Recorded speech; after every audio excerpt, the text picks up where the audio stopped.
Airbnb! We paid for this! Please don't point that gun at me! We got a call saying you forced entry with crowbars. That's a lie! Check the door! Check the code! A black man was simply attempting to enjoy a rare, peaceful Saturday afternoon, relaxing in the swimming pool at his own upscale apartment complex, a place where he meticulously paid a substantial amount of rent every single month on time. His peace was shattered when a white woman, a stranger to him, walked up and aggressively demanded that he prove his right to be there. What transpired over the next hour would fundamentally alter the course of his life, expose a deeply entrenched current of racism that had been hiding in plain sight within a supposedly progressive community, and result in one of the most significant and financially damaging discrimination lawsuits that property management company had ever faced. The woman initiating this confrontation had absolutely no idea that the man she was targeting was not merely a resident, but also a highly experienced attorney who understood his civil rights inside and out, and further knew exactly the legal avenues required to ensure she and the complex's management would face severe consequences for their actions. And she most definitely did not realize that every single second of her discriminatory behavior was being captured in high definition by the compound's sophisticated security camera network. Before we continue with this absolutely infuriating story of modern-day profiling, let me know in the comments section down below where you are watching from in the world right now. It is always fascinating to see people tuning in from different corners of the globe. And if you have not subscribed to the channel yet, please go ahead and hit that subscribe button and turn on those notifications. It genuinely helps the channel continue to grow, and believe me, you will not want to miss compelling stories just like this one. Now let's get into the details of what actually happened on that fateful day. The year was 2021. The setting was an ultra-luxury apartment community located in an affluent suburb just outside of Seattle, Washington. The complex, known as the Evergreen Terraces, boasted over 300 high-end units, a state-of-the-art 24-hour fitness center, a co-working business lounge with private conference rooms, and most central to this narrative, a stunning resort-style heated swimming pool surrounded by imported stone and designer lounge furniture, which residents adored using during the fleeting, beautiful Pacific Northwest summers. The complex also prided itself on security featuring surveillance cameras positioned in virtually every common area, including multiple wide-angle high-definition cameras covering every inch of the pool deck from various vantage points. This architectural detail regarding the surveillance system would become the single most critical element later in this saga. The man at the center of this unfortunate narrative was a 38-year-old constitutional law attorney named Marcus Thorne. Marcus had been calling the Evergreen Terraces his home for nearly 4 years. He was the ideal tenant. He paid his considerable rent automatically. On the first of every month, he was quiet, respectful of his neighbors, and had never once caused an issue or received a single complaint against his unit. He was, by any objective measurement, a model resident. Marcus worked incredibly grueling hours at a prestigious downtown Seattle law firm, often dealing with complex, high-stakes litigation. He specialized in protecting the constitutional rights of marginalized groups, a detail that is incredibly relevant and will come back into play significantly later in this story. On his rare days off, his preferred method of decompression was to relax by the complex's pool, soak up the sun, read a non-legal book, and just unwind from the immense stress of his 60-hour workweeks. On this specific Saturday, the Pacific Northwest was experiencing an unusual heat wave with temperatures soaring into the low 90s. Marcus decided it was the absolute perfect day to take advantage of the amenities he paid for. He grabbed a plush towel, put on his designer sunglasses, pocketed his smartphone, and took the distinct electronic pool key fob that all residents were issued upon signing their lease. He walked down the winding path to the gated pool area and tapped his key fob against the reader to gain entry. The scanner beeped its approval, and the magnetic lock on the gate disengaged with a loud click, just as it did every other time he used it. The security camera positioned directly above the gate dutifully recorded him using his valid active credentials to enter the premises without issue. There were perhaps 8 or 9 other residents enjoying the pool area that afternoon. Marcus found an unoccupied lounge chair near the deep end, set down his belongings, and eased himself into the sparkling water to cool off. Everything felt perfectly normal. The atmosphere was peaceful and quiet. He had absolutely zero indication that in just a matter of minutes his entire day would be ruined and his sense of safety in his own home would be shattered. Approximately 20 minutes after Marcus arrived at the pool and began swimming leisurely laps, a woman arrived at the gate, accompanied by her 2 young children. Her name was Sarah Jenkins, and she was also a resident at the Evergreen Terraces. She was 31 years old and had been living in the complex for just under 10 months. She had never met Marcus before. In fact, she had never even noticed him walking around the sprawling complex grounds. But the precise moment she scanned her fob, entered the gate, and saw Marcus in the pool, her entire demeanor shifted visibly. Multiple witnesses who were present that day would later testify in depositions that Sarah immediately looked physically uncomfortable upon spotting Marcus. She stopped near the entrance, her children gathered around her legs, and surveyed the scene. She looked closely at the other people relaxing around the pool. Then her gaze returned to Marcus, fixing on him with an intense, unwavering stare. He was the only black person present at the pool at that time. Sarah did not immediately take her children into the water to play. Instead, she selected a lounge chair situated diagonally from where Marcus's things were and just sat there watching him like a hawk watching prey. She watched as he swam his laps calmly. She watched as he floated on his back near the edge of the pool with his eyes closed against the sun. She watched him eventually climb out of the water, wrap a towel around his waist, and sit on his lounge chair to check his phone. She just kept watching him, her expression hard and suspicious.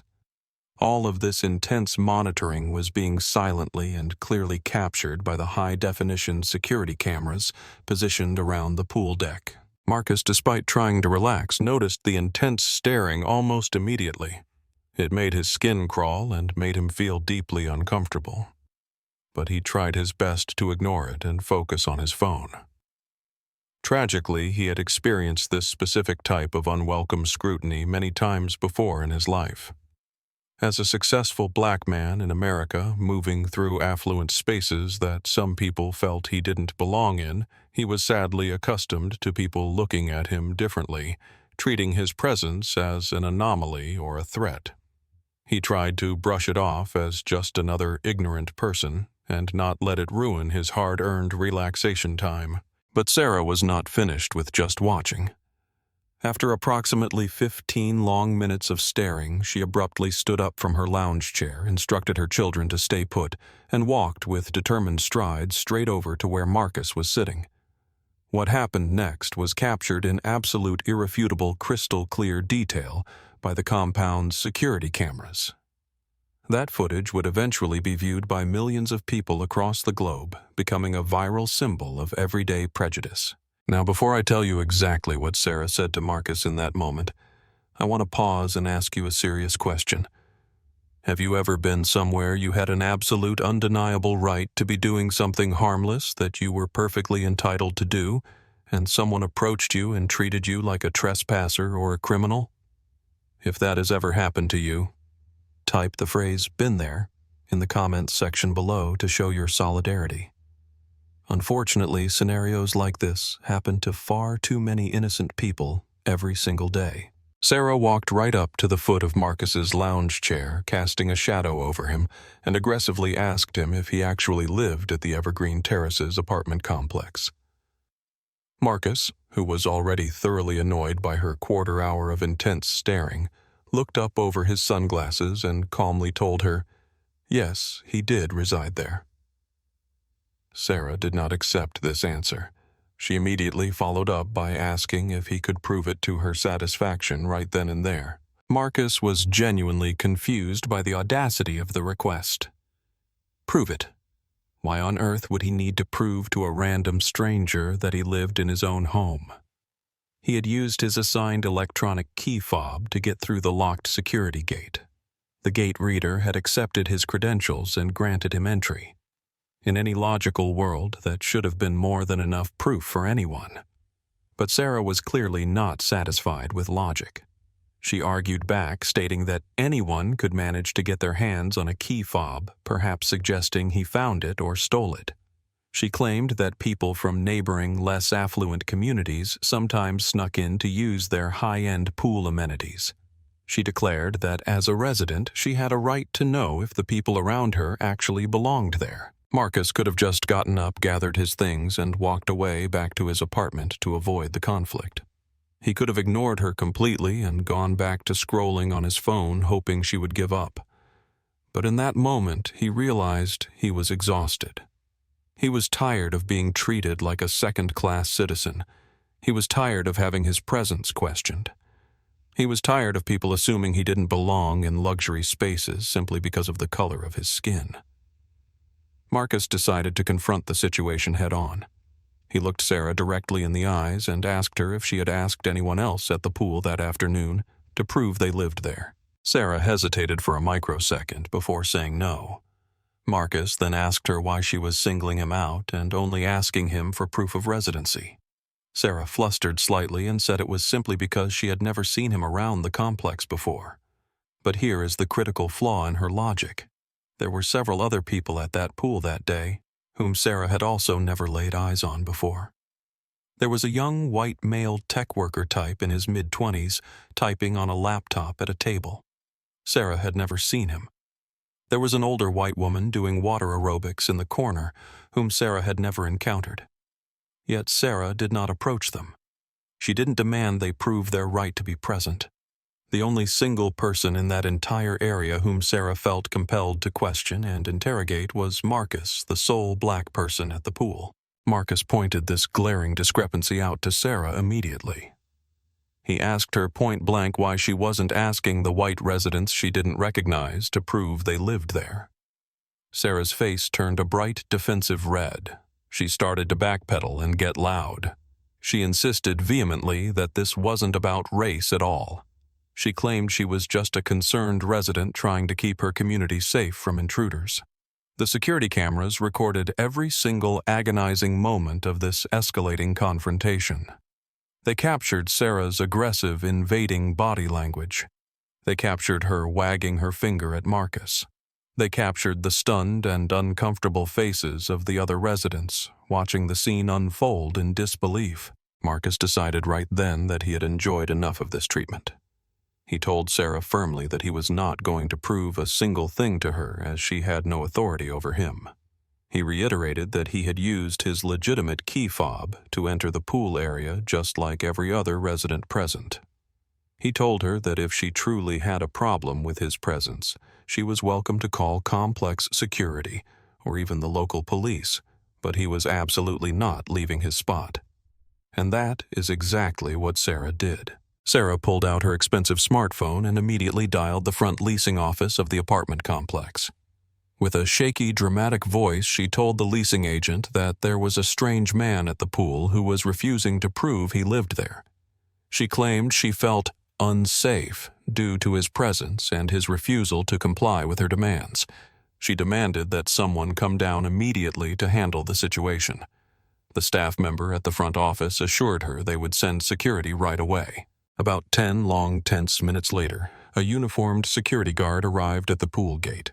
His name was Kevin Liu, and he was a 24-year-old recent college graduate working this job while looking for something in his field. He had been working at the Evergreen Terraces for about 6 months. He walked through the pool gate and looked around the scene. The security cameras recorded his arrival and everything that followed with precision. Sarah immediately rushed over to the security guard before he could even orient himself, pointing an accusing finger dramatically at Marcus. She told Kevin that Marcus was the man she had called about. She repeated her claims that he refused to show her any proof of residency and was making people uncomfortable. The security guard, Kevin, walked over to where Marcus was sitting. By now, Marcus was fully dry and had put his t-shirt back on. He knew exactly what was happening. As a constitutional lawyer, he had studied countless cases like this, and as a black man, he had lived through versions of it. The security guard, trying to sound authoritative, asked Marcus for his physical ID and his pool key fob. Marcus looked at the guard and asked a crucial question. Are you asking everyone at the pool for their ID and key fob right now, or just me? The security guard, Kevin, looked uncomfortable and said, no, he was not asking everyone. He was just following up on a specific complaint received by the office.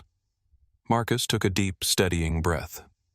He knew his rights perfectly, but he also knew from professional and personal experience that situations involving security or police could de-escalate or escalate very quickly, depending on his reaction.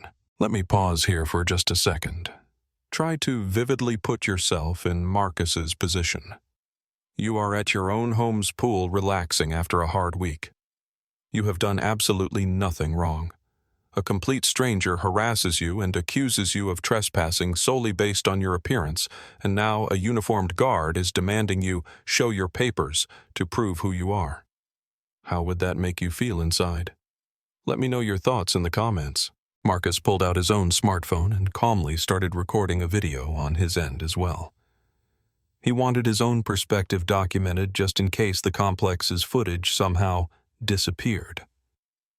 He calmly told the security guard, Kevin, that he would comply and show his ID, but he wanted to state clearly for the record that he was only being subjected to this ID check because of a discriminatory complaint based on race. The security guard did not respond to that comment, wishing just to resolve the call. Marcus showed the security guard his Washington State driver's license, which listed his address at the complex, and handed over his key fob. The security guard looked at both items closely. He then walked back to the pool gate and tapped Marcus's key fob on the scanner. The gate beeped loudly, and the mechanism unlocked, confirming instantly that the key fob was valid and active for a current resident. The security cameras captured this verification process clearly. The security guard walked back to Marcus and handed him back his ID and key fob. He told Marcus that everything checked out and that he was sorry for the inconvenience and the interruption to his day. But Marcus was absolutely not going to let this go that easily. He asked the security guard if Sarah was going to face any consequences from management for making a clearly false, racially motivated complaint against another resident. The security guard shifted uncomfortably and said that type of decision wasn't his to make. He suggested that Marcus could file a formal grievance with property management on Monday if he wished. Marcus stated firmly that he would definitely be doing exactly that. Sarah, who had been watching this interaction from a safe distance, walked back over once the guard confirmed Marcus lived there. She did not offer an apology. Instead, she doubled down on her behavior. She told Marcus that she was just trying to look out for the community. She accused Marcus of being overly sensitive and making a bigger deal out of it than necessary. She said that if he really lived there, he should have just shown her his ID from the very beginning when she asked, and none of this unpleasantness would have happened. Marcus looked at Sarah with disdain and asked her one final simple question. He asked her if she honestly would have asked a white man sitting in that chair to prove he lived there. Sarah did not answer him. She just pressed her lips together, grabbed her children's hands, and hurriedly left the pool area without looking back. The security cameras captured her retreating figure, leaving the scene without offering any response to his question. Now here is where things get very interesting. Remember how I mentioned that Marcus was a prominent constitutional law attorney? Well, that detail becomes absolutely vital right now. Marcus went back to his apartment and immediately sat down at his computer. He started writing down a detailed, contemporaneous memorandum of exactly what had happened, every word that was exchanged, every action that was taken by Sarah and the guard, and descriptions of every person who witnessed the event. He knew from his legal career that memories fade and change over time, so he needed to document the facts while they were fresh. He also knew the complex had extensive security cameras. He knew that footage would be the objective, undeniable proof of what occurred. He immediately drafted a formal legal letter to the property management company Sentinel's Property Group, demanding that they immediately preserve all security camera footage from the pool area for that entire day. He cited spoliation laws, warning them that once they received this formal preservation request, any deletion, overwriting, or destruction of that footage would be a severe legal offense with massive consequences in court. Over the next few days, Marcus managed to speak quietly with several other residents who had been at the pool that day. 5 of them, disgusted by what they saw, agreed to provide written witness statements supporting Marcus's account. All 5 of them stated the exact same thing. Sarah had singled Marcus out intensely from the moment she arrived, and she had not approached or questioned any other person at the pool regarding their residency. Marcus also requested an in-person meeting with the management of Sentinel's property group, which ran the Evergreen Terraces, among many other luxury properties in the Pacific Northwest. The meeting did not go well at all. Marcus met with the regional manager, a woman named Patricia Albright. She had been in property management for 20 years and had a reputation for being cold and corporate. Marcus laid out exactly what had happened at the pool. He demanded to view the security camera footage. Patricia Albright hesitated, saying she would have to check with corporate legal counsel before releasing any proprietary footage to a resident. Marcus calmly reminded her that he had already sent a formal legal preservation request, and that if that footage went missing, he would own the company in court. Patricia Albright quickly backpedaled and said she understood and the footage would be secure. Marcus then asked what the company intended to do about Sarah's harassment and discriminatory behavior. Patricia Albright offered a rehearsed apology, saying she was sorry Marcus felt uncomfortable. She claimed Sarah was acting entirely on her own as a private citizen, and the management company had no control over interpersonal resident conflicts. She argued that the security guard had followed protocol by verifying Marcus's credentials to de-escalate the situation. Marcus asked if they were going to sanction or evict Sarah for violating the lease clause regarding resident harassment. Patricia Albright said no. She claimed that asking someone if they live there, while perhaps rude, did not rise to the level of a lease violation. Marcus asked if the company had explicit policies against racial discrimination by residents against other residents. Patricia Albright said, "Of course we do." But then she added the kicker. She said there was simply no proof that Sarah's actions were motivated by race. Marcus almost laughed out loud in disbelief. No proof. The only person she targeted was the only black person there. The security cameras would show it all. How much more proof did they need? Patricia Albright said she understood his frustration, but her hands were tied. As a goodwill gesture for his trouble, she offered him a $100 gift card to a local upscale coffee chain. Marcus declined the insulting offer immediately. He told her this wasn't about coffee.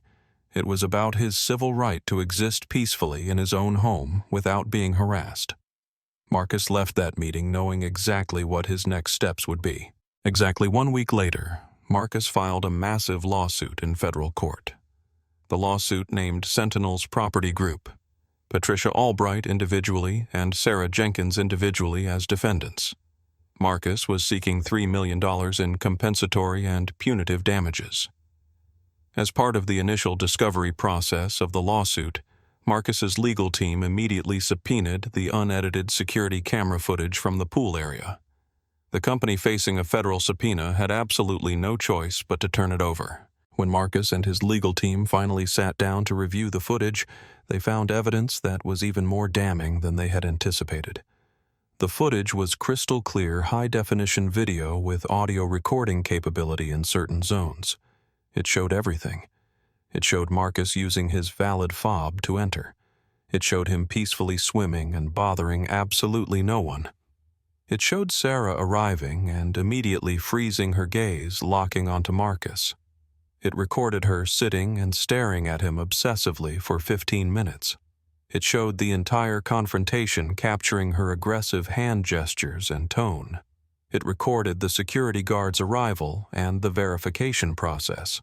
It showed Sarah refusing to apologize and fleeing the scene. But here is the most devastating part for the defense.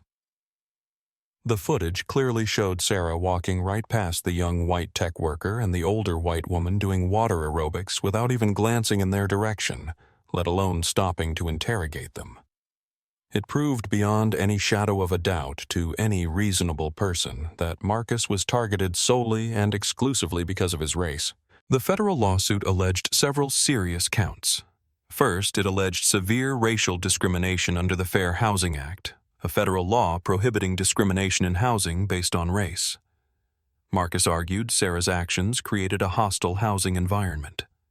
Second, it alleged that Sentinel's property group was vicariously liable because they failed to take action against Sarah after being notified, and failed to have adequate anti-discrimination policies and training for their staff.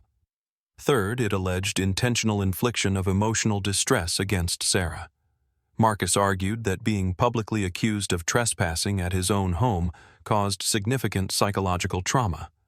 Fourth, it alleged negligent supervision against the management company for failing to train their security and management staff on how to recognize and handle racial bias incidents. The lawsuit made local Seattle news immediately.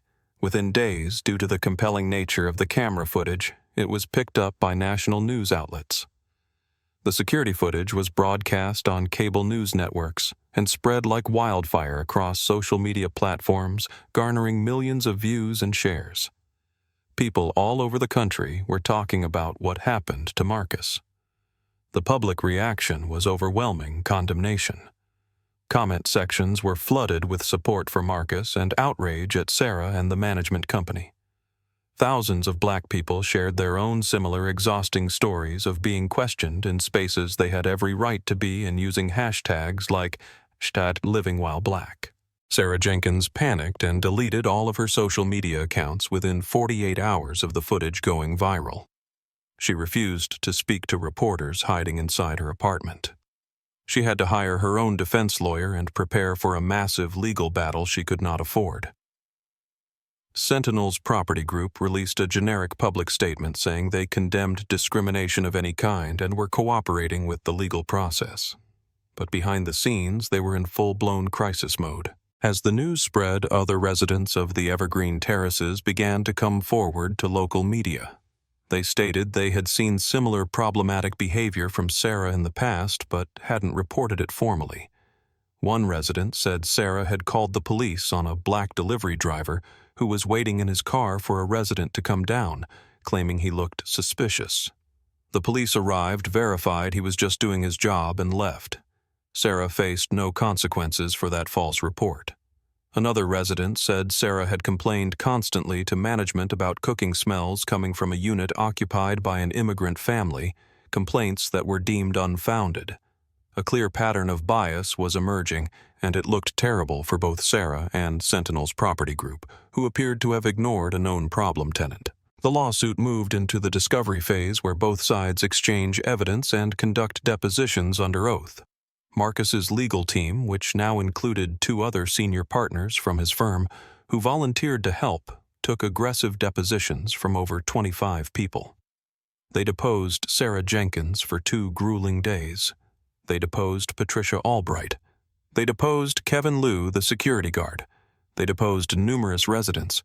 But the most powerful weapon they had was that undeniable security footage. The depositions were a disaster for the defense. Sarah, under intense questioning by skilled lawyers, crumbled. She admitted under oath that she had not asked anyone else at the pool for proof of residency. She admitted she had never met Marcus before. When pressed repeatedly on why she targeted him, she couldn't offer a coherent explanation other than having a gut feeling he didn't belong. Marcus's lawyers tore that gut feeling apart as thinly veiled racial bias. Patricia Albright's deposition was equally damaging for the company. She had to admit that the company had received prior verbal complaints about Sarah targeting minority residents and staff. She admitted the company had never taken formal action against her. She admitted the company had no specific training scenario for staff on handling resident-on-resident discriminatory harassment. And then, in a bombshell admission extracted during cross-examination, she revealed that Sentinel's property group had settled 2 other similar racial discrimination lawsuits at different properties in the last 5 years, paying out settlements with non-disclosure agreements to keep them quiet. Marcus's lawyers immediately subpoenaed those records, showing a systemic pattern of the company buying their way out of trouble rather than fixing the underlying cultural issues. If you are still watching this incredible saga, let me know by typing the word justice in the all caps in the comments below. This story is about to reach its dramatic conclusion, and you will not want to miss the outcome. The federal trial began 11 months after the lawsuit was filed. It lasted for 2.5 intense weeks. The security camera footage was the star witness. It was played for the jury dozens of times. Marcus's lawyers slowed it down, paused it, and zoomed in. They showed the jury frame by frame how Sarah walked right past white strangers to confront the only black man present. The footage was devastating. There was no spin that could save the defense. Marcus took the stand and testified for an entire emotional day. He described the humiliation of being treated like a criminal in his own backyard. He talked about the anxiety he now felt walking around his own complex, always wondering who was watching him and judging him. He described how the incident had affected his mental health and his sense of security. Sarah Jenkins took the stand in her own defense. She continued to insist weekly that she was not racist, just a mama bear protecting her community, but against the cold, hard evidence of the video, her words rang hollow and ridiculous to the jury.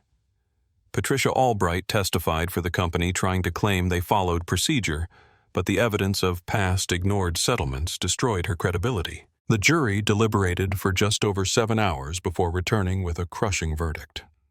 They found Sarah Jenkins individually liable for racial discrimination and intentional infliction of emotional distress, awarding Marcus $400,000 in damages against her personally.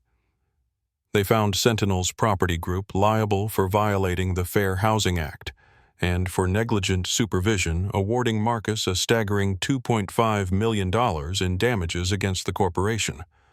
The total verdict was $2.9 million. The courtroom was stunned into silence when the numbers were read. Marcus closed his eyes and let out a breath he felt like he had been holding for a year. Sarah Jenkins sat frozen, her face drained of color, realizing her financial life was effectively over. After the verdict, Sentinel's property group announced a complete overhaul of their corporate policies regarding discrimination and harassment. They implemented mandatory intensive bias training for all staff at all properties. They changed lease agreements to make discriminatory harassment grounds for immediate eviction. They also spent millions upgrading security systems and implementing new protocols for transparently reviewing footage when complaints were made. Sarah Jenkins was forced to put her apartment on the market within weeks of the verdict to begin paying the judgment. She faced financial ruin and moved out of the state in disgrace, her reputation permanently shattered by the viral footage. Marcus used a significant portion of his settlement money to seed a new legal defense fund dedicated to helping individuals fighting housing discrimination cases who could not afford high-powered representation.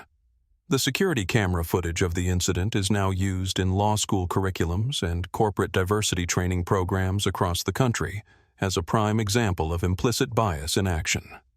Marcus still lives at the Evergreen Terraces. He still uses the pool whenever he gets a day off.